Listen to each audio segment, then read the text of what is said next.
Buenos días. Bienvenido a los que nos visitan por primera vez. Precioso poder compartir con hermanos de otras iglesias también. Solo un anuncio antes de comenzar. Recuerden que atrás está el aula. Si alguno quiere llevar a su niño ahí, lo puede hacer. Nuestra idea, como siempre recordamos, es que los niños estén en el culto, puedan escuchar la palabra, puedan estar ahí, luego ustedes llegan a sus casas, hablan con ellos, les explican lo que ustedes han entendido. Pero bueno, obviamente que desde ya, si alguno por alguna necesidad cree que tiene que llevar el niño al aula, hágalo, no hay ningún problema, nadie los va a juzgar acá ni nada. Lo único que sí, por favor, recuerde que debe ir con su hijo allá. O sea, no lo dejen allá solo, sino que si usted considera que debe llevarlo allá, no hay ningún problema, pero por favor acompáñelo y quédese ahí. Del otro lado hay un parlante, así que se escucha el mensaje, lo puede hacer sin problema. Bien, creo que no me olvidé de nada. Bien, bueno, hermanos, les invito a leer su Biblia, por favor, en el libro de Santiago, en la epístola de Santiago, Santiago capítulo 1.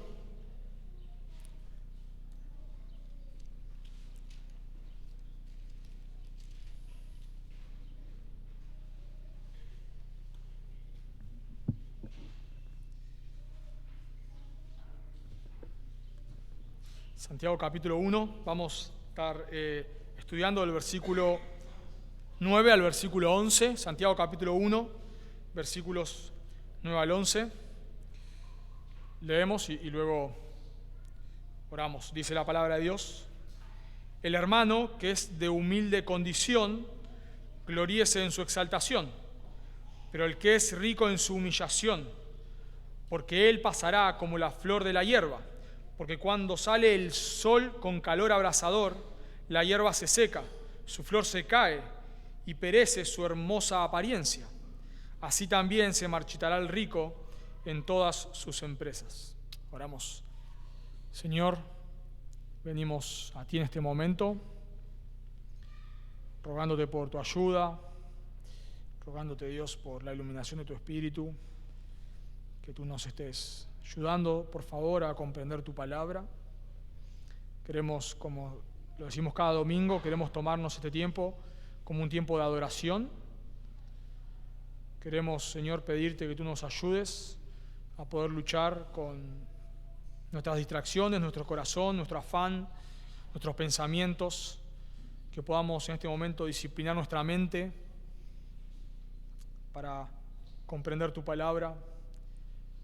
Señor, al mismo tiempo que tú nos ayudes a examinar nuestro corazón a la luz de tu palabra, no sea escuchar un sermón más, sino que podamos, Dios, por favor, estar examinando nuestros corazones, pensando, meditando, Dios. Y tú nos ayudes a poder crecer a la semejanza de tu Hijo. Señor, y también rogamos por aquellos que están en medio nuestro que no te conocen, que tu palabra les dé vida, que ellos, Señor, puedan venir al conocimiento de la verdad, por favor, que tu Espíritu Santo esté usando tu palabra para traerlos a los pies de Cristo, por favor. Damos gracias y lo pedimos en el nombre de Jesús. Amén. Hace varios años estaba en la universidad, recién comenzaba, hace como 15 años, y estaba hablando con un compañero que era bastante más grande que yo. Creo que era un momento de elecciones, no recuerdo, me parece. Bueno, siempre yo estaba estudiando una materia relacionada a la economía, entonces siempre salían los temas económicos. Y él, me acuerdo que en una ocasión dijo: los argentinos votamos con el bolsillo, decía este hombre. Ese era su lema, siempre, cada vez que discutíamos sobre estos temas, siempre decía lo mismo. Los argentinos votamos con el bolsillo, ¿no? Como una referencia a que lo único que nos importa es tener plata en el bolsillo, todo lo demás no nos importa. Lo único que nos importa a la hora de votar, en ese momento, decía él, era que tengamos plata en el bolsillo. O sea, que la persona que venga nos dé plata. Pero bueno, él lo decía siempre referente a los argentinos, pero me imagino que, bueno, debe ser algo no solamente de los argentinos, sino algo a nivel global. La realidad es que todos nosotros estamos enfocados en la prosperidad económica. Todos nosotros, de cierta manera, tenemos ahí al ídolo dinero en el medio de nuestra vida y estamos obsesionados con crecer económicamente. O sea, queremos mejorar, que nuestra economía mejore, nuestra situación mejore. Y quizás en esta época estamos obsesionados con el dinero más que nunca, porque a diferencia de otras épocas, hoy nosotros podemos crecer económicamente. Antes era más difícil. Por ejemplo, antes una persona que nacía pobre, moría pobre. Lo vemos en las películas, ¿no? De época, que casi siempre el rico no se puede casar con el pobre. ¿Por qué? Porque el pobre nunca va a llegar a ser rico. El rico se puede ser pobre, pero el pobre casi nunca llega a ser rico, porque era muy difícil saltar de un escalafón económico a otro. Incluso la manera en la cual vos podías saltar de un escalafón económico a otro era raro, y una de las herramientas era la guerra. Vos a través de la guerra podías hacerlo. El emperador Vespasiano, el que vino después del emperador Tito, él era un campesino y llegó a ser un emperador porque era un buen guerrero, pero era muy raro, sino casi siempre las personas nacían pobres y morían pobres. Pero hoy no. Hoy conocemos muchas personas que en su niñez eran quizás pobres o no tenían una buena situación económica, y luego inventaron un negocio, inventaron algo, pusieron un negocio, y su situación económica cambió rotundamente. Así que eso nos atrae más todavía al dinero, porque quizás si no pudiésemos saltar de una situación económica a otra, nos atraería un poco menos. Pero a ver que tantas personas prosperan económicamente, eso nos llama más la atención y nos lleva a ser más tentados hacia el dinero. Entonces la sociedad generalmente suele ver como que cuanto más dinero tenga, más feliz soy, y cuanto menos dinero tenga, menos feliz soy. Siempre se ha visto, se ve aún los cristianos, la prosperidad económica como una bendición. Siempre. Siempre que alguien prospera económicamente, automáticamente le decimos, ¡qué bendición! Y siempre que una persona tiene una mala situación económica, quizás no usamos la palabra maldición, pero podríamos decirlo, ¡qué maldición! ¡Qué bajón! Pero quizás la pregunta que deberíamos responder a la luz de este texto es, ¿cómo deberíamos los creyentes ver la prosperidad y la escasez económica? ¿Cómo deberían ver los creyentes la prosperidad y la escasez económica? Así que en este texto vamos a ver dos actitudes que debemos tener frente a las pruebas de la escasez y la prosperidad económica. Repito, dos actitudes que debes tener como creyente frente a las pruebas de la escasez y la prosperidad económica. Y la primera actitud que vemos en el texto es que debemos ver las pruebas de la escasez económica como una bendición. Debemos ver las pruebas de la escasez económica como una bendición. Noten conmigo, por favor, ahí en el versículo 9. Dice Santiago, el hermano que es de humilde condición, gloríese en su exaltación. Santiago venía hablando de las pruebas, vimos hasta versículo 8. Comienza el versículo 2 diciendo, hermanos míos, tened por sumo gozo cuando os halléis en diversas pruebas. Y comienza a desarrollar todo el tema de las pruebas. Y ahora cuando llegamos al versículo 9, él no cambió de tema. Él sigue hablando de las pruebas. Lo podemos ver en el versículo 12, cuando dice, bienaventurado el varón que soporta la tentación. La palabra de tentación es prueba, la misma palabra que usa en el versículo 2. En el versículo 13 dice, cuando alguno es tentado, usa el mismo verbo, sería en este caso, no es un sustantivo, el verbo, que usa la misma raíz de la palabra que se usa en el versículo 2. Así que Santiago no dejó de hablar de las pruebas, sigue hablando de las pruebas, pero ahora mete el concepto de la pobreza y la riqueza, porque aparentemente las pruebas que estos hermanos estaban pasando, si bien Santiago habló en el versículo 2 que debemos tener por sumo gozo cuando estemos en diversas pruebas, en toda clase de pruebas, toda diversidad de pruebas, pero claramente, específicamente, el contexto de estos hermanos eran pruebas económicas. Los lectores de esta carta eran judíos convertidos, judíos cristianos, los primeros cristianos. Recordemos que es una de las primeras cartas del Nuevo Testamento, así que son los primeros cristianos, primeros judíos que fueron convertidos, y ellos tuvieron que huir por causa de la persecución, probablemente la persecución de Herodes, luego de matar al apóstol Santiago. Así que estas personas tuvieron que huir y tuvieron que dejar sus tierras, su prosperidad. No había, en ese momento no es que vos te mucha de la prosperidad, y sobre todo los judíos, tenía que ver con las tierras. Entonces vos subías a otro lugar, no es como ahora que te vas a otro país y bueno, igual tenés tu banco y llegás y sacás plata en otro país, ¿no? En ese momento no sucedía eso. Vos te ibas y dejabas todo, absolutamente todo. Así que estas personas tuvieron que huir y tuvieron que ir a otras tierras a trabajar, y su situación económica pasó de ser una buena situación económica probablemente a ser una mala situación económica. Hoy en día tenemos un ejemplo de esto y son los venezolanos. Yo he trabajado con varios de ellos y cuando hablaba con ellos, muchos de ellos cuando estaban en Venezuela eran gerentes general de empresas. Tenían, no sé, quizás mansiones algunos de ellos. Excelente posición económica, pero por circunstancias que todos conocemos, tuvieron que irse de Venezuela, llegaron acá y hoy viven todos en un monoambiente, 5 personas, y esa persona que era gerente general de una empresa, quizás trabajaba en la parte más baja de una empresa. Imagínense cómo se siente una persona así. Imagínense si mañana, por alguna situación económica, debemos empezar a irnos a otros lugares y quizás vos tenías acá tu negocio, tu posición económica y te fuiste a otro país y pasaste de ser gerente de una empresa a tener la posición más baja. Yo hablaba con personas que yo tenía una posición más que ellos y estas personas eran 1000 veces más preparadas que yo. Bueno, esto probablemente es lo que le pasaba a estos hermanos. Así que estas personas aparentemente estaban siendo oprimidas por personas ricas y estos creyentes estaban pasando una situación económica difícil. Dice ahí Santiago en capítulo 5, yo se los leo, capítulo 5, versículo 4. Dice aquí: clama el jornalero de los obreros que han cosechado vuestras tierras, el cual por engaño no les ha sido pagado por vosotros. O sea, los ricos no le estaban pagando a los pobres. Y los clamores de los que habían cegado han entrado en los oídos del Señor de los ejércitos. Así que estas personas estaban pasando una situación difícil, económicamente difícil, estaban siendo oprimidos por personas ricas, así que esta situación económica se transformó en una prueba.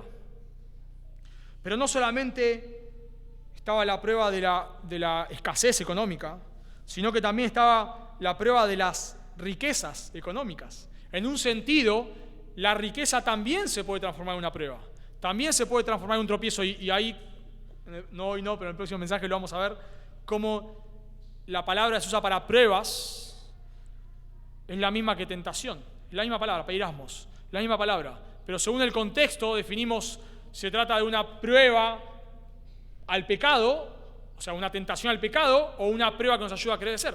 El contexto, o aún la misma prueba puede transformarse o en un tropiezo o en un motivo para crecer. Bueno, lo veremos en otro mensaje.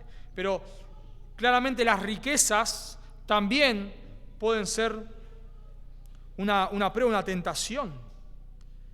Las riquezas se transforman, así como la pobreza es una tentación para un lado, la riqueza nos tienta a olvidarnos de Dios. Vemos que Santiago habla muy duro contra los ricos en capítulo 5, versículo 1. Santiago le dice: vamos ahora ricos, llorad y aullad por las miserias que os vendrán. Vuestras riquezas están podridas, y vuestras ropas están comidas de polillas, y vuestro oro y plata están mohecidos, y su muo testificará contra vosotros, y devorará del todo vuestras carnes como fuego. Habéis acumulado tesoros para los días postreros. Así que es una tentación, la riqueza es una tentación, la pobreza es una tentación. Así que Santiago va a abordar las pruebas en el contexto económico. Y Santiago va a comenzar exhortando a los pobres.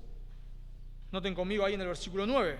El hermano que es de humilde condición. La palabra ahí humilde, en realidad casi siempre se suele usar para una persona de espíritu humilde, como esta persona que humilde que es. Pero obviamente también se usa de manera metafórica para hablar de una persona pobre. Nosotros a veces hablamos de una persona humilde para decir que su carácter es humilde, o a veces que su economía es humilde. Bueno, Santiago, en este caso, usa la palabra humilde para hablar de una persona, es un eufemismo, para hablar de una persona pobre, quizás para no decirle el pobre, que capaz suena fuerte, dice el humilde. Nosotros hacemos lo mismo. Es un hermano humilde en vez de decir un hermano pobre, eufemismo. Ya lo hemos estudiado en alguna ocasión. Pero la persona humilde o pobre, acá, no es como se suele pensar hoy en día.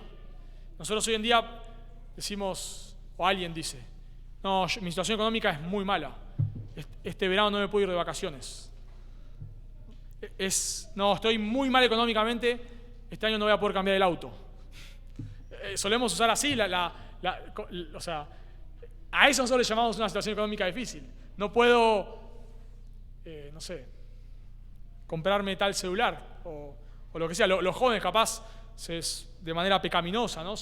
se lingunean a otro joven quizás que es pobre, entre comillas, porque no sé, no tiene el último celular, no tiene la PlayStation, o no tiene las últimas zapatillas o los últimos botines, o la última televisión. Pero cuando Santiago se refiere acá como alguien pobre o humilde, se refiere a alguien que está, probablemente nosotros diríamos casi un indigente. O sea, una persona que quizás tiene lo justo para vivir, para comer, para vestirse y nada más. Pensamos que en ese momento las personas los ricos no tenían mucha ropa, imagínense un pobre, una persona humilde. O sea, alguien que vivía, o sea, solamente le alcanzaba para comer, quizás hasta ahí a veces, y punto. Así que no pensemos en alguien que no puede cambiar el auto, pensemos en un indigente, quizás tenemos que pensar nosotros en nuestro contexto.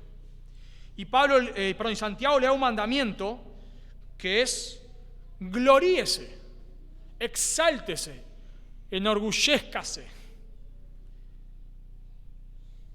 La palabra ahí, gloríese, es jactancia, jáctese de algo. Casi siempre, mayoritariamente, se usa con un aspecto negativo. Por ejemplo, así la va a usar Santiago en capítulo 4, versículo 16, la misma palabra, cuando dice: pero ahora os jactáis, la misma palabra que acá, gloríese, ahora os jactáis en vuestras soberbias. Dice Santiago en 4:16, toda jactancia semejante es mala.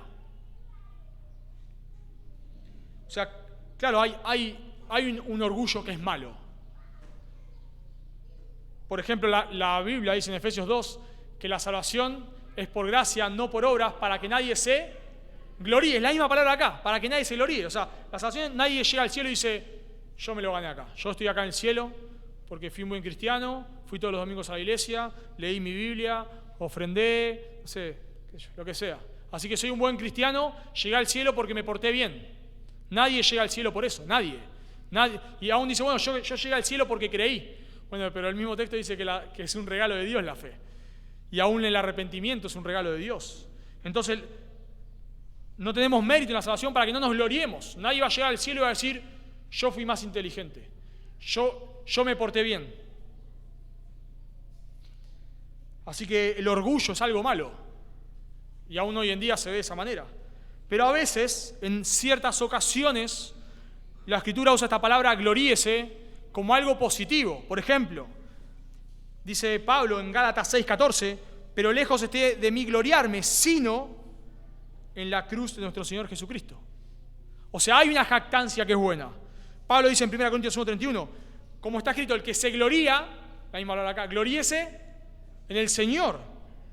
Entonces, hay una jactancia que es buena, hay una jactancia que es mala y hay una jactancia que es buena. Y por supuesto, la jactancia que es buena en la Escritura siempre es una jactancia que no está basada en nuestros méritos, sino en los méritos de otro. En este caso, casi siempre, en los méritos de Cristo. O sea, yo no me glorío en lo que yo soy, en lo que yo hago, me glorío en lo que Cristo hizo a mi favor. Y acá claramente dice Santiago que el humilde debe gloriarse en su exaltación. ¿Qué quiere decir eso?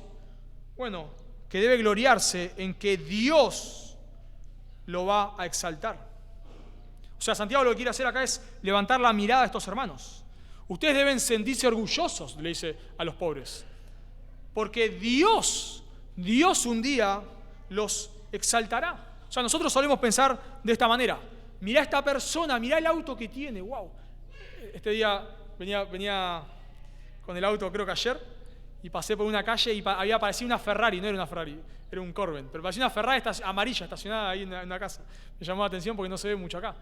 Y dije: wow, mirá. Claro, solemos pensar así, ¿no? Mirá este auto, wow. Mirá la casa que tiene este hermano, mirá la prosperidad económica que tiene este hermano, mirá cómo se viste. Solemos pensar así. Las personas se suelen enorgullecer por los bienes que tienen, por los recursos. ¿Por qué esta persona tenía estacionado el auto ahí en la vereda del estacionado? Como que todos reconozcan que era su casa. ahí en la vereda del auto, porque nos queremos enorgullecer de lo que tenemos.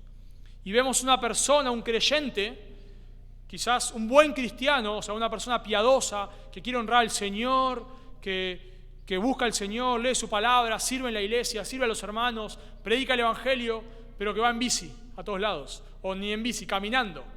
¿Y qué solemos pensar? Pobre hermano.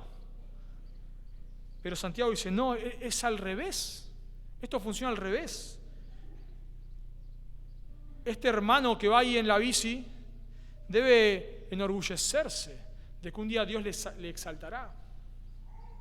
El Señor Jesús cuenta una parábola en Lucas 16, justamente sobre esta reversión. Dice Lucas 16, 19. Dice el Señor Jesús, había un hombre rico que se vestía de púrpura y de lino fino y hacía cada día banquetes con esplendidez. O sea, había un hombre muy rico. Versículo 20. Había también un mendigo, pobre de lo más pobre, llamado Lázaro, que estaba echado a la puerta de aquel lleno de llagas. Y este Lázaro ansiaba saciarse de las migajas que caían de la mesa del rico. Y aún los perros venían y le lamían las llagas. Ahí tenemos estos dos contrastes. Una persona sumamente rica y una persona sumamente pobre. Nosotros diríamos, wow, mirá la vida de este hombre. Hace banquetes con esplendidez. Un hombre rico, de mucho dinero. Pero ahora todo cambia. Dice Jesús en versículo 22. Aconteció que murió el mendigo y fue llevado por los ángeles al seno de Abraham. Y murió también el rico y fue sepultado. Y en el Hades, el rico, alzó sus ojos estando en tormentos y vio a Abraham de lejos y a Lázaro en su seno. Entonces el rico, dando voces, dijo, Padre Abraham, ten misericordia de mí y envía a Lázaro para que moje la punta de su dedo en agua y refresque mi lengua porque estoy atormentado en esta llama. Alguien escucha esta parábola, al rico en el infierno y a Lázaro en el cielo, y nadie dice, wow, ¿cómo me gustaría ser rico? Nadie dice eso. Nadie dice, ¿banquetes con esplendidez? No, automáticamente diríamos, yo no quiero ser ese rico, yo quiero ser Lázaro. ¿Qué es lo que te hace pensar así? Que el Señor Jesús nos permite ver esta parábola desde la perspectiva de Dios. Y Santiago justamente está haciendo eso. Está llevando a estos hermanos que están pasando una dificultad económica a levantar su mirada y a decir, miren sus dificultades económicas desde la perspectiva de Dios. En su exaltación es una manera es lo que se llama la escatología inaugurada. ¿Qué quiere decir eso? Quiere decir que es como Santiago habla como si Cristo ya hubiese venido. Eso se llama escatología inaugurada. Es lo que en teología se conoce como el ya pero todavía no. Ya pero todavía no. O sea, ya estamos con Cristo reinando, dice Efesios, pero todavía no, estamos acá sentados. Entonces, ya tenemos todas las bendiciones, pero todavía no. Ya hemos vencido a Satanás, pero en un sentido todavía nos hace caer. Ya pero todavía no. Bueno, eso es lo que hace Santiago. En su exaltación, en el sentido de que escatología inaugurada. Cuando Cristo venga, pero es como si Cristo en un sentido ya hubiese venido. ¿Por qué lo hace de esta manera? Porque es algo que va a suceder. Va a suceder. Cristo un día va a venir y va a revertir esta situación. Y no importa tu situación económica. Si has puesto tu confianza en Cristo para la salvación, Cristo va a venir y un día reinarás con Él. La Biblia da varias veces bendición para los oprimidos. Dice el Salmo, por ejemplo, 18:27. Porque tú, Dios, salvarás al pueblo afligido y humillarás a los altivos. Salmo 102:17. Habrás considerado la oración de los desvalidos y no habrás desechado el ruego de ellos. ¿En qué se debe gloriar este pobre? En que ha sido reconciliado con Dios.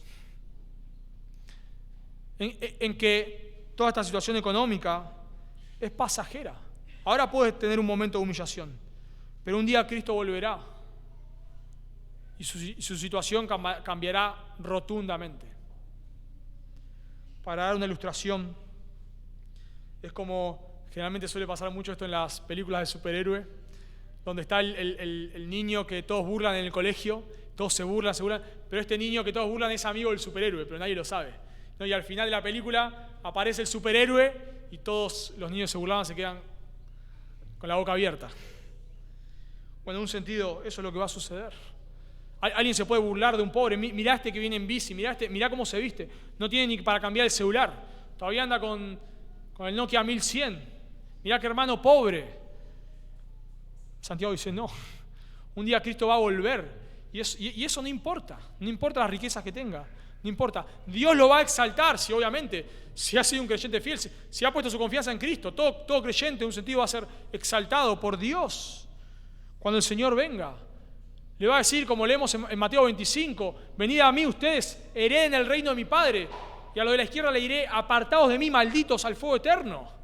Va a ser preciso cuando Cristo venga, este pobre que quizás no tiene ni para cambiar su celular, el Rey de Gloria le va a decir, vení a entrar al reino de mi Padre. Y yo, no, vos no has confiado en tus riquezas, sino en Cristo. No has puesto tu confianza en Cristo para la salvación. Al lago de fuego. Todo va a ser revertido. Gloríense en eso, dice Santiago. Exáltense en eso. Piensen en lo que sucederá cuando Cristo regrese. Ahora, como siempre hemos dicho y aclarado, Santi hace poco predicó sobre las riquezas, también lo aclaró. No es que hay una bendición en sí mismo en ser pobre. No es que porque vos sos pobre automáticamente sos piadoso. Puedes ser pobre e impío también. Y puedes ser rico piadoso. Salomón, dice 1 Reyes 3, 12 y 13, que le fue dada mucha riqueza. Sabemos que Salomón fue el hombre más sabio de la tierra y fue uno de los hombres más ricos. Sabemos que Job, por ejemplo, y Abraham y David fueron hombres sumamente ricos. Y aún así fueron hombres piadosos. La Biblia dice que no había hombre justo como Job. Luego de lo que a Job le pasa, luego que Job pierde todo, Dios mismo le vuelve a restituir todo, lo cual da una referencia a que las riquezas no son pecaminosas en sí mismo. Y vemos el faraón, luego de las 10 plagas, Egipto queda devastada, económicamente destruido, y faraón no se humilla delante de Dios. Entonces no estamos diciendo que la pobreza constituye en sí mismo una piedad, o que las riquezas constituyen en sí mismo una maldad, sino que el punto de Santiago es que por lo general vemos la situación económica malas, una persona humilde, como algo malo necesariamente. Y Santiago dice, no. Lo que nos define no es nuestra situación económica. Lo que nos define es nuestra relación con Dios, nuestra posición delante de Dios. Todos aquellos que han venido a Cristo en arrepentimiento y fe serán exaltados. Todos aquellos que rechacen a Cristo sobre la cruz serán humillados. Y eso es lo que define una persona. Eso es lo importante. No importa cuánto dinero tenga. Lo que importa es cómo está su situación delante de Dios. ¿Cómo está tu situación delante de Dios? ¿Serás de lo que Dios le va a decir, entren en el reino porque han venido a Cristo en arrepentimiento y fe, no han confiado en sus obras, han creído que Jesús es Dios, hecho hombre muriendo en lugar del pecador, o le has rechazado? ¿Eso es lo que hace una persona bienaventurada o lo que hace una persona no bienaventurada, maldita, rechazada? Eso es lo que define todo. Ahora los creyentes, hermanos, y por eso es importante la exhortación de Santiago que va dirigida a creyentes. Los creyentes solemos confundir esto. Los creyentes no solemos jactar de nuestros bienes. Lo hacemos. Solemos, si alguien cambia el auto y nos gusta que todos se enteren que cambiamos el auto. Nos vamos de vacaciones a tal lado y queremos que todos se enteren. ¿Dónde estamos? Yo imagino, no sé, me voy de vacaciones a, qué sé yo, no sé, Cancún, por decir algo, no sé, a Suiza, ¿no? Y saco mi foto ahí, pero si me voy de vacaciones, no sé, de campamento en Tigre, probablemente no saco una foto, ¿no? Ahí acá con la carpa y el río, porque solemos jactarnos en nuestros bienes. Todo el tiempo miramos y decimos, wow, mirá tal persona, mirá cómo vive, mirá los bienes que tiene, wow, cómo me gustaría ser esa persona. Pero Santiago dice, no. Es nuestra comunión con Dios lo que debe definir, por supuesto, nuestra posición delante de Dios en base a lo que hemos hecho con Cristo, si nos hemos arrepentido o lo hemos rechazado, lo que hace una persona bienaventurada o no. Santi leyó Jeremías 9, 23, 24, y claramente el texto dice, claramente, el que se gloríese ¿en qué? En conocerme. En conocerme. O sea, nosotros vemos a una persona rica y no tenemos que pensar que es bienaventurado por lo que tiene. Debemos pensar a esa persona cómo es su situación con Cristo. ¿Cómo es su situación con Cristo? Si muere hoy, esa persona ¿a dónde va? Al cielo porque puso su fe en Cristo. Amén. Esa persona es bienaventurada. No importa si maneja un Ferrari o una bici. No importa. Si ha puesto su fe en Cristo, es bienaventurada. Pero si no, no es bienaventurada. Las situaciones económicas difíciles a veces son una bendición porque nos llevan a buscar a Dios. Dice 1 Timoteo 5:5, mas la que en verdad es viuda. O sea, piensa en una persona que en ese momento viuda es que no tiene cómo sostenerse, no tiene familiares, por contexto ahí en 1 Timoteo 5, que lo sostengan. O sea, la que en verdad es viuda, no tiene un centavo, no tiene cómo vivir, no sabe qué va a comer a la noche. Mas la que en verdad es viuda y ha quedado sola, esta mujer, espera en Dios y es diligente en súplicas y oraciones noche y día. Las situaciones económicas difíciles no siempre son una maldición. A veces, cuando Dios nos quita el dinero o nos lleva a una posición económica difícil, es una bendición. Porque nos hace pensar, nos hace dar cuenta en dónde estaba nuestra confianza. En una parábola del Señor Jesús, o Dios, en la parábola es Dios el que habla, le dice a este rico insensato en Lucas 12:20, esta noche viene a pedirte tu alma, y lo que has provisto de quién será. A veces nosotros pensamos, hermanos, que no confiamos en el dinero. Pensamos y decimos todos que nuestra confianza está en Dios. Todos lo decimos. Hasta que nos quita el dinero, hasta que la situación económica difícil viene y nos desesperamos y dejamos de congregarnos, dejamos hacer un montón de cosas y vamos detrás del dinero queriendo tener más dinero, y eso demuestra dónde está nuestra confianza.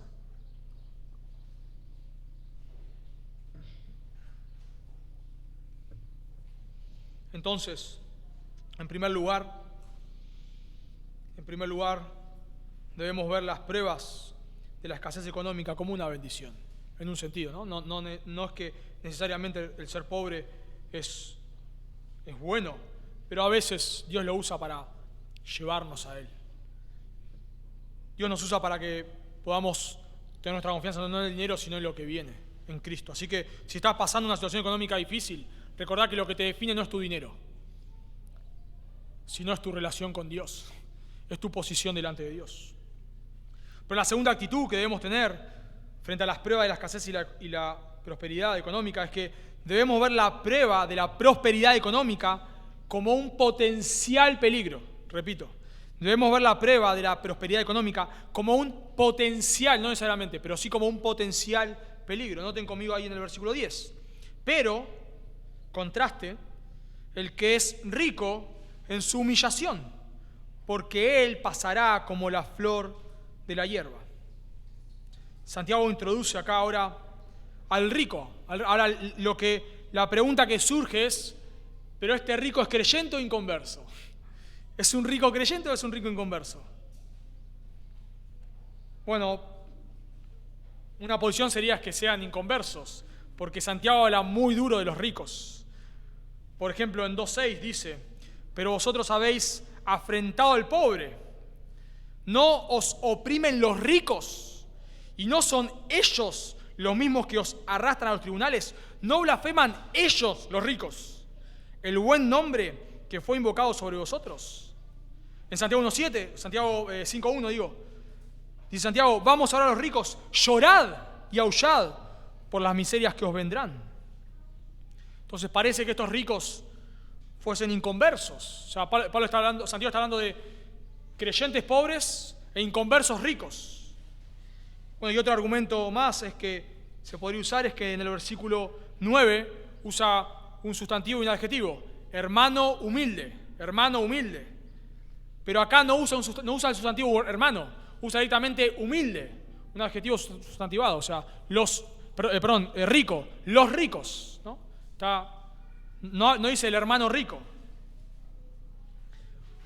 Bueno, pienso que sí son creyentes Y para mí, el gran argumento por el cual pienso que son creyentes es porque si no, lo que Santiago estaría diciendo sería muy fuerte. Noten que dice que el rico ¿en qué debe gloriarse? En su humillación. Si fuesen inconversos, esa humillación sería el infierno. Sería muy duro que Santiago le esté diciendo, gloríense en que se van a ir al infierno. Como que no encaja. Cuando Santiago le habla duro a los ricos, en capítulo 5, no le dice gloríense en que vayan al infierno, dice llorad, llorad, aullad, clamad. O sea, no gloríense. Sino que lo más sensato, lo que más encaja con el contexto, es que Santiago está hablando de hermanos ricos y no usa la palabra hermanos de la misma manera que tampoco usa el verbo gloríese. Noten ahí en el versículo 10. Dice, pero el que es rico en su humillación. O sea, toda esa frase no tiene ni verbo ni sustantivo. O sea, no tiene el sustantivo hermanos y no tiene el verbo gloríese. Es como, para nuestro Señor, es como decís, los de camiseta amarilla tiran para aquel aro y los verdes para aquel. No usas ni camiseta ni tirar, pero se sobreentiende, ¿no? Porque está pegado. Bueno, acá se sobreentiende que son los hermanos ricos, gloríense en su humillación. Acá Santiago está advirtiendo a creyentes que están en una buena posición económica. Tengan cuidado. Santiago lo que está haciendo acá es ayudándolos a entender a nosotros. Y todos los que estamos acá tenemos situaciones económicas distintas. Ninguno maneja una Ferrari que yo sepa, pero sí tenemos situaciones económicas distintas, todos los que estamos acá. Y Santiago está haciendo es como que está nivelando a los creyentes, en el sentido de que el rico, el pobre va a ser exaltado y el rico va a ser humillado. Cuando el Señor venga, el pobre va a ser exaltado y el rico todo lo que tiene se le va a quitar. Y van a quedar iguales, porque lo que nos define es nuestra posición con Cristo, no nuestras riquezas. Pero es una realidad, hermanos, que así como el pobre es tentado a quejarse, el rico es tentado a confiar en sus riquezas. El creyente que tiene una buena situación económica es tentado a confiar en sus riquezas. Dice Pablo, lo mismo dice Pablo, esta misma advertencia la da Pablo. En 1 Timoteo 6, 17 y 18 dice a los ricos, a los creyentes ricos está hablando Pablo, a los ricos de este siglo manda que no sean altivos, no sean orgullosos, ni pongan la esperanza en las riquezas, las cuales son inciertas, sino en el Dios vivo que nos da todas las cosas en abundancia para que las disfrutemos. ¿Se dan cuenta? Lo mismo acá. Pablo le está diciendo a estos hermanos ricos, a los ricos, tengan cuidado, no confíen en sus riquezas, sino en Dios. Nosotros no debemos darle, y luego Santiago también va a hablar de eso más adelante, pero no debemos darle importancia a una persona en la iglesia por su posición económica. Sabemos que suele pasar, ¿no? En las iglesias, las personas que mandan, ¿quién son? Las que más ofrendan, casi siempre. No, ¿por qué es así? No, eso es totalmente erróneo. Acá no sabemos, obviamente, cuánto ofrenda cada uno. Será eso privado cada uno con el Señor.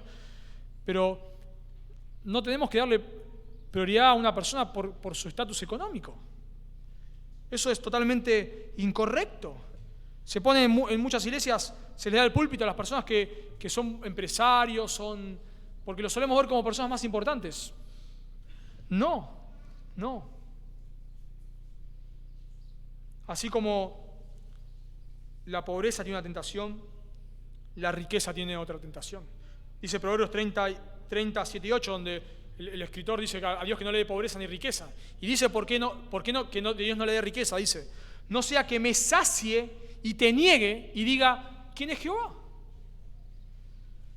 Moisés le dice al pueblo de Israel en Deuteronomio 6, cuando estaba ahí a punto de entrar a la tierra prometida, Deuteronomio 6:10, le dice Moisés, cuando Jehová tu Dios te haya introducido en la tierra que juró a tus padres, Abraham, Isaac y Jacob, que te daría, en ciudades grandes y buenas que tú no edificaste, y casas llenas de todo bien que tú no llenaste, y cisternas cavadas que tú no cavaste, viñas y olivares que tú no plantaste, y luego comas y te sacies. O sea, estás vagando por el desierto 40 años, ahora entras a esta tierra, todo gratis, toda amueblada, las casas, Ya las viñas, claro, ellos mataban a personas que había, así que todo lo que estaba ahí ayer ahora es mío. Dice Deuteronomio 6:12, cuídate de no olvidarte de Jehová. Porque esa es nuestra tendencia, hermanos. Esa es nuestra tendencia. Cuando tenemos una buena situación económica, nuestra tendencia, no el 100%, pero la tendencia de toda persona, la mayoría de los creyentes, es a olvidarnos de Dios. Si Dios te da riqueza, amén. No digo que es una maldición, amén. Pero cuidado, porque la riqueza suele hacer que vos te sientas autosuficiente. Que vos no necesites. Tengo riqueza, no oro a Dios para que pueda cambiar las zapatillas. Voy y me las compro y ya está. Y cuando las estoy pagando, ni gracias le doy a Dios. Pago ahí, me llevo mi zapatilla, llego a mi casa y digo a mi esposa, mirá la zapatilla que me compré, nada, ni gracias. Porque yo lo compré. Voy, no sé, quizás en un auto sí porque es algo bastante... Pero no sé, me compro una remera, un pantalón, no sé, voy a comer un helado, lo que sea, ni gracias le doy a Dios. Porque esto lo hice yo con mi dinero. Claro, no lo decimos así. Pero no lo hacemos. Ahora, cuando estamos en una situación económica complicada y alguien te toca la puerta, hermano, te voy a regalar estos zapatos, estas zapatillas. ¿Qué haces? Wow, Dios, gracias. Gracias, no tenía ni para cambiar. Gracias, Señor, gracias. Era justo lo que necesitaba. Yo no lo podía comprar. ¿Te ha pasado una vez? No tenías algo y justo te regalan lo que... Es eso, necesitabas eso. No lo podías comprar, pero lo necesitabas. Wow, gracias, Señor. Pero las riquezas nos vuelven autosuficientes. Generalmente las personas ricas se sienten superiores a los pobres. ¿Alguna vez le predicaste a una persona muy adinerada? No le entra una bala, ¿no? Estás ahí, le das, no le entra una bala. Porque piensan que no necesitan nada. El Señor Jesús dijo, cuán difícil es que un rico entre en el reino de los cielos. ¿Va a haber ricos en el cielo? Claro que va a haber ricos en los cielos. Pero es difícil, hermanos. Es difícil. Porque piensan que no necesitan nada. Así que Santiago le dice a los ricos, tengan cuidado, ustedes ricos tengan cuidado, ustedes deben gloriarse en su humillación. ¿Qué quiere decir eso? Ustedes deben gloriarse en que Dios un día les va a quitar sus riquezas. ¿Eso va a ser Dios? Sí, va a ser Dios, eso lo va a hacer con vos y lo va a hacer conmigo. No importa cuántas riquezas tengamos, eso se va a quemar un día. No importa lo que hayamos acumulado, aún como creyentes, no importa. Cuando el Señor venga, no va a decir, vos que tuviste más plata, por favor, sentate acá. No nos vamos a llevar absolutamente nada. Por eso la Biblia nos dice, ¿no?, que debemos hacer tesoros en los cielos. Si vos tenés una buena posición económica, tené mucho cuidado, porque no sos mejor que otros creyentes por el simple hecho de que tengas más dinero. No sos más piadoso. No sos un mejor cristiano y por eso Dios te está premiando. No necesariamente. Y Santiago explica por qué, claramente. Porque este hermano rico debe gloriarse en su humillación. Dice el texto, noten conmigo en el versículo 10, porque él pasará como la flor de la hierba. Pero cuando sale el sol con calor abrasador, la hierba se seca, su flor se cae y perecerá su hermosa apariencia. Así también se marchitará el rico en todas sus empresas. Santiago usa una ilustración muy clara en las Escrituras, se usa mucho, que es la hierba, para hablar de la brevedad de la vida, de la brevedad de los bienes. Pedro dice en 1 Pedro 1:24, toda carne es como la hierba, y toda la gloria del hombre como la flor de la hierba. La hierba se seca, la flor se cae. Dice un comentarista, Grant Osborne, me encanta, la muerte, en lugar de la vida, gobierna este mundo caído. Y lo único con lo que podemos contar es que las cosas terrenales pasarán. La muerte gobierna este mundo, en el sentido de que todos morimos, todos morimos en algún momento. Y estas son ilustraciones que se usan varias veces en la Biblia para hablar de que hoy estás, mañana no. Hoy tenés riquezas, mañana no las tenés. Generalmente las personas adineradas con mucho dinero no suelen pensar en la muerte. Porque, claro, estoy disfrutando tanto que voy a pensar en morir. Le hablaste de vuelta, cuando predicaste el Evangelio a una persona muy adinerada, le dijiste, ¿qué pasa hoy si te morís? No piensa eso. Ahora, el mes que viene me voy a Bahamas. ¿Qué está pensando en la muerte? No. Aún los creyentes, cuando tenemos situaciones económicas buenas, no solemos pensar en la muerte. O sea, no solemos pensar que quizás mañana me muero y bueno, obviamente voy a estar delante de Dios por los méritos de Cristo, por la salvación no es por obras, es por lo que Cristo hizo. Voy a estar con el Señor. ¿Pero para qué viví? ¿A dónde hice tesoros? Noten que Santiago habla ahí, en el versículo 11, de el sol con calor abrasador. Algunos estudiosos dicen que esto se refiere al viento abrasador, el siroco, que era un viento que venía en un momento del sudeste y soplaba y en un instante quemaba todos los campos. En un instante.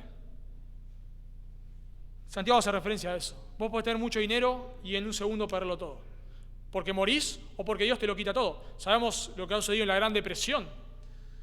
Personas un día se acostaron ricas y literalmente al otro día se levantaron pobres, sin nada. Algunos dicen que estaban volviendo de no sé dónde, de qué crucero, y cuando estaban volviendo se enteraron de que lo habían perdido todo. Esa persona que venía del crucero rica no tenía nada. Así es, así son las riquezas. Hoy son totalmente pasajeras, hoy las tenemos, mañana quizás nos quitan absolutamente todo. El día que morimos no nos llevamos nada. Así que si vos tenés una buena situación económica, cuidado, porque eso puede ser un tropiezo para vos. Usalas, Dios te da para que las disfrutes. No estamos diciendo de vuelta que no puedes cambiar el auto, no te puedes comprar zapatillas o no puedes ir a tomar helado. Claro que sí, está bien, usalas. Primera de Timoteo 6 dice que Dios nos da la cosa en abundancia para que las disfrutemos, pero cuidado, porque ese mismo texto dice, es el mismo texto, sean dadivosos, acumulen tesoros en los cielos. El Señor Jesús dice en Lucas 16:9, ganad amigos por medio de las riquezas injustas. Disfrutalo, está bien, pero si Dios te ha prosperado económicamente, tené cuidado que el dinero no se vuelva un ídolo. Usá tu dinero para hacer tesoros en los cielos. Pensá que un día ese dinero se te va a ir. Entonces, usalo para que otros conozcan a Cristo. Quizás se me ocurre ahora algunas maneras prácticas que podemos utilizar. Si Dios te ha prosperado económicamente, usá tu dinero para ayudar a otros hermanos. Disfrutalo, no estoy diciendo que no. Está perfecto. Puedes cambiar el auto o cambiarlo y si te puedes ir de vacaciones a Bahamas, andate. Está perfecto. No, nada de pecaminoso tiene. Pero que no se resuma en eso. Si Dios te prosperó económicamente, cuidado. Dios no te da el dinero solamente para que vos disfrutes. Porque de vuelta, ese mismo texto, léanlo después. Ahí 1 Timoteo 6. 6, 17 al 19. Léanlo después. Ese mismo texto que dice que Dios no da la cosa para que la disfrutemos, también te dice que hagas tesoros en los cielos. Entonces, cuidado. Dios te da para que lo disfrutes, sí, hacelo. Pero no solamente para eso. No solamente para eso. Entonces, si Dios te ha prosperado económicamente, bueno, usa tus riquezas para ayudar a otros hermanos. Dice Romanos 12:13, compartiendo para las necesidades de los santos. Hechos 4:34, así que no había entre ellos ningún necesitado, porque todos los que poseían heredades o casas las vendían y traían el precio de lo vendido y lo ponían a los pies de los apóstoles y se repartía cada uno según la necesidad. Si Dios te ha prosperado económicamente, buenísimo, pero usa tu dinero para ayudar a los hermanos. Pablo dice en Hechos 20:35, en todo os he enseñado que trabajando así se puedan ir de vacaciones, puedan cambiar el auto. Se debe ayudar a los necesitados. Se debe ayudar a los necesitados. Si Dios te prospera económicamente, disfrútalo, pero usalo para bendecir a otros. Creo que Paul Tripp, me encantó, él escribe un libro que se llama Sexo y Dinero, y en toda la parte que tiene que ver con el dinero, él habla de que debes, lo usaba en otra ilustración, pero que debes, en un sentido, orar por el dinero con las manos abiertas. Debes ver el dinero no como que Dios te lo da para vos solamente, sino te lo da a vos para que vos bendigas a otros, dice Tripp. Y así debes verlo. Quizás otra manera se me ocurre, sostener misioneros. Eso es lo que hacían los filipenses. En Filipenses capítulo 4, versículo 15-16. Dice que los filipenses le mandaban a Pablo, cuando estaba en Macedonia, le mandaban a Pablo para sus necesidades. Una y otra vez. Entonces quizás Dios te está prosperando económicamente, usalo. Usalo quizás para sostener misioneros. Usalo, como dice el Señor Jesús, para ser amigos. Eso es una referencia a ganar pecadores por medio de las riquezas. No sé, comprar literatura cristiana para regalar. No sé, cambiar el auto para llevar a personas, para usarlo para las misiones. Si Dios, no sé, te prospera económicamente, no te compres un Ferrari. ¿Quién entra en el Ferrari? Vos y tu cónyuge, nada más. Si los dos son muy flaquitos, si no, creo que ni siquiera. No compres un Ferrari, no sé. Pensá en el reino de Dios. Usá tus riquezas para ganar a otros. O sea, vos pensá, miralo de esta manera, Dios te está dando riquezas momentáneas. O sea, lo que va a permanecer es lo que vos hagas con esas riquezas. Si la usás para ganar a otros, si la usás para alcanzar para el Evangelio, para la extensión del reino de Dios. Eso es lo que predicó Santi. Eso es hacer tesoros en los cielos. O sea, vos tenés que mirar todas las riquezas que Dios te da como un medio para que otros conozcan al Señor. Un medio para que el reino se expanda y no solamente para vos. Y por último, para terminar, otra manera en la cual vos podés ver si el dinero se ha vuelto un ídolo en tu corazón es ver cómo era tu vida antes de mejorar económicamente y cómo lo es ahora. ¿En qué se basan tus charlas? Cuando vos hablas con alguien, ¿se basa en mirá lo que me compré, mirá lo que hice, mirá lo que voy a hacer? ¿O se basan en el Señor? Para mí una manera clave es ¿cómo era tu servicio antes de mejorar económicamente? ¿Cómo era tu servicio? ¿Y cómo es ahora? ¿Qué tan involucrado estabas en la vida de otros antes de mejorar económicamente? ¿Qué tan involucrado estás ahora? ¿Cómo era tu tiempo con el Señor antes de mejorar económicamente? ¿Te levantabas, clamabas al Señor, buscabas? ¿Y cómo es ahora? ¿Cómo es tu presupuesto? Difícil, ¿no? Hoy con la inflación armamos un presupuesto, pero ¿cómo es tu presupuesto? 50% necesidades, 40% gustos, 5% no sé dónde va, porque así nos pasa a todos. 3%, no sé, ayuda a un hermano, 1% el Señor, no sé. ¿Cómo es nuestro presupuesto? Es una manera de evaluar. Agarramos su presupuesto y mirá tu presupuesto y decís, eso va a definir tu corazón. ¿En qué lo estás invirtiendo? Hermano, tengamos cuidados. La prosperidad económica puede ser una bendición. Claro que sí, pero tené cuidado. Por eso Santiago dice, el rico en su humillación. Recordá, si Dios te está prosperando económicamente, amén hermano, estamos contentos, pero por favor recordá, eso un día te será quitado. Eso un día te será quitado. Y lo único que va a quedar es si vos has usado tu dinero para alcanzar a otros. Y si vos estás acá y no sos un creyente, tu situación es aún peor, porque el creyente, como dijimos antes, por lo que Cristo ha hecho a nuestro favor, aún así terminará en el cielo. Claro que sí. Pero si vos no sos un creyente, tu situación aún es peor, porque el día que tu corazón deje de latir, la Biblia dice que lo que te espera es la condenación eterna, el infierno eterno. Quizás vos no estás pensando en la muerte, quizás vos estás pensando que vas a vivir para siempre, quizás tenés una buena situación económica y no pensás en Dios, o quizás tenés una mala situación económica y te quejás de Dios. ¿Por qué Dios, si Dios es bueno, por qué me pasa esto? Bueno, el amor de Dios o la bondad de Dios no se mide en cuánto dinero tenés. La bondad de Dios la vemos en la cruz. La bondad de Dios la vemos en que Dios se hizo hombre, envió a Jesús, la segunda persona de la Trinidad, para morir en lugar del pecador. Ahí se ve la gracia de Dios. El amor de Dios no se mide por cuánto dinero tengas, sino por lo que Cristo hizo en la cruz. Por eso si vos estás acá y no sos un creyente, sea que tengas una buena situación económica o una mala situación económica, tu destino es el infierno, si no te arrepentís. Pero la Biblia dice que Dios, Jesús, siendo rico se hizo pobre. Él dejó el cielo para venir a la tierra a cumplir la ley que vos no podés cumplir y a morir en lugar del pecador. Y la Biblia dice que si vos te arrepentís de tus pecados y pones tu confianza en Cristo, Él te regala la vida eterna. Pero no te vayas a este lugar pensando que vas a vivir para siempre. No te vayas a este lugar pensando que va a haber otra oportunidad para escuchar el Evangelio o para venir a Cristo, porque quizás hoy tu corazón deje de latir. Quizás hoy tu corazón siga latiendo mucho tiempo más, pero tu corazón se endurezca y ya no haya nunca más sensibilidad al Evangelio.